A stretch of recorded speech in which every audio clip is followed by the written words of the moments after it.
దర్శకరత్న దాసరి నారాయణరావు తీవ్ర అస్వస్థతతో గత కొన్ని రోజులుగా హైదరాబాద్లోని కిమ్స్ హాస్పిటల్లో చికిత్స పొందుతున్న విషయం మనకు తెలిసిందే. ఈయన ఆరోగ్యంపై టాలీవుడ్ వర్గాల వారు కొన్ని రోజుల క్రితం తీవ్ర ఆందోళనను వ్యక్తం చేశారు. అయితే దాసరి ఆరోగ్య పరిస్థితి బాగానే ఉందని, ఆయన పూర్తిగా కోలుకునేందుకు సమయం పడుతుంది అంటూ కిమ్స్ వైద్యులు చెబుతూ వస్తున్నారు. ప్రస్తుతానికి కూడా హాస్పిటల్లోనే దాసరి ఉన్నారు.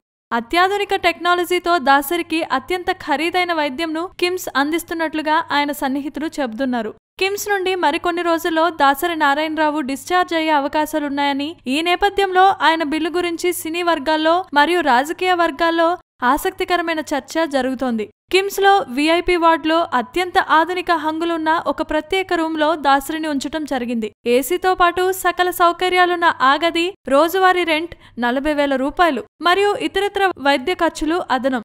ఒక డాక్టర్ మరియు 3 సిస్టర్స్ ప్రత్యేకంగా దాసరి కోసం నియమించడం జరిగిందట. దాంతో మొత్తం ఇప్పటి వరకు 90 లక్షల వరకు హాస్పిటల్ బిల్లు చేరిందని అంటున్నారు. దాంతో సాధారణ వార్డుకు దాసరి షిఫ్ట్ అవ్వాలని భావిస్తున్నారట. డిశ్చార్జ్ అయ్యేసరికి ₹1 కోటి వరకు బిల్ అయినా ఆశ్చర్యపోనవసరం లేదని అంటున్నారు.